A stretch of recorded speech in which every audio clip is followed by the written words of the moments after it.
Hey there, welcome back for another deep dive. Today, we're tackling something that might sound a little technical at first, PLR or private label rights, but trust me, this is all about unlocking some serious money-making potential online. We're basing this deep dive on an article from the Web Journey, aptly titled 11 Ways to Make Money with PLR. Now you might be wondering, what's in it for me? Well, whether you're a seasoned digital entrepreneur or just starting out, I think you'll find some really surprising and practical ideas here. Just skimming this article, I was blown away by how many different ways you can use PLR, even for podcasts. Oh, wow. I mean, who knew? Yeah. What are your initial thoughts on this? It's fascinating how PLR is often seen as this mysterious thing.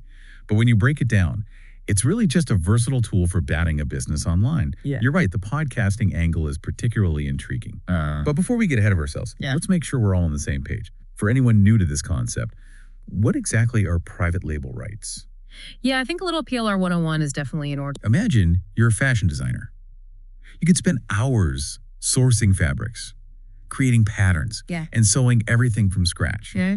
Or you could find high-quality, pre-made fabrics that already have the basic structure you need. That's kind of what PLR is like. It gives you the right to buy content, things like ebooks, articles, even software, and then modify it, rebrand it, and sell it as your own. You're essentially taking that raw material and turning it into a finished product that reflects your unique style and expertise. Okay, so it's like having a head start in the content creation game. Exactly. I like that. But the article throws out 11 different ways to actually make money with this stuff, which honestly feels a little overwhelming. Yeah. I noticed some natural groupings in the ways they're using PLR. Do you think we can tackle those by category so it's a bit easier to digest? That's an excellent approach.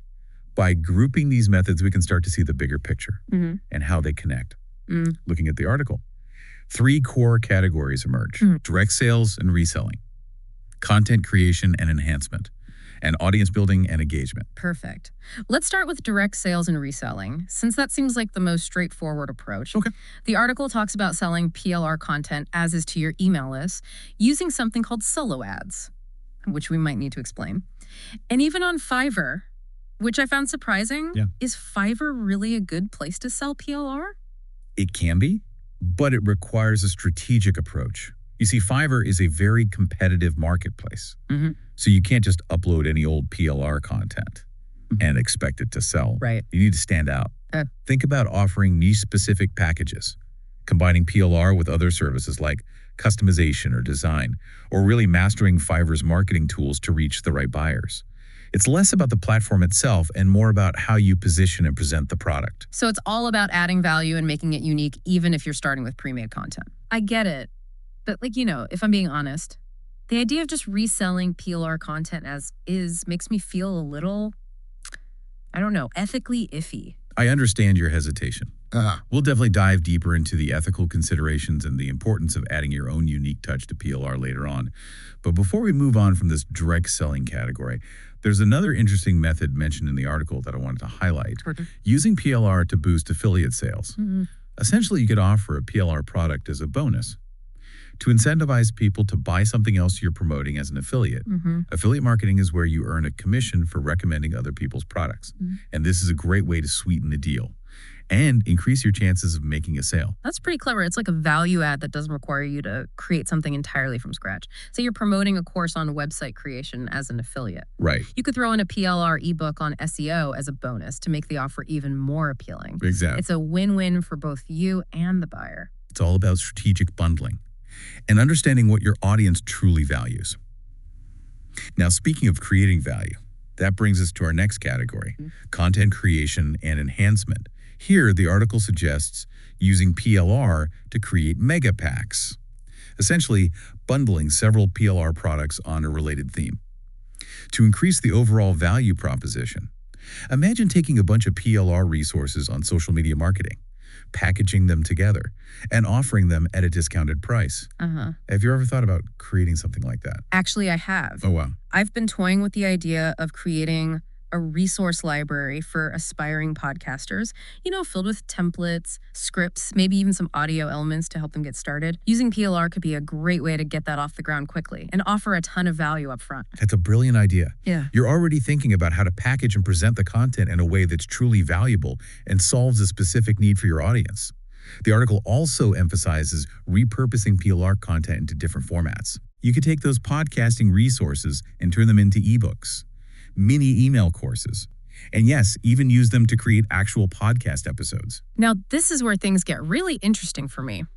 I have to admit, the whole podcasting thing with PLR really caught my eye. Sure. Can you walk me through how that works? Of course.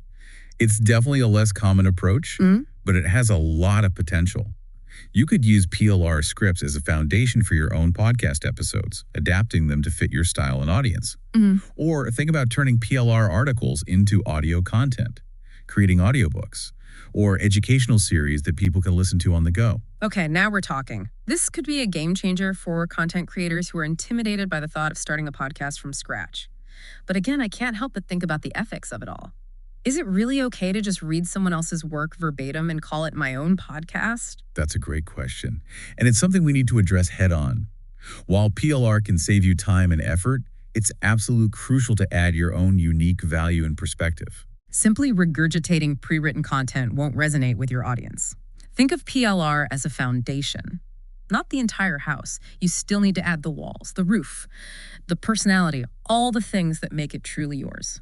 That makes perfect sense. It's about finding that balance between leveraging the convenience of PLR and maintaining authenticity and integrity in your work. And that seems like a great segue into our next category, audience building and engagement. Absolutely. The article highlights two key methods here. Okay. Using PLR as lead magnets to grow your email list, and creating membership sites with ongoing PLR content. Now, you might be wondering, what exactly is a lead magnet? Yeah, I think some of our listeners might be new to that concept. Could you break that down for us? Of course.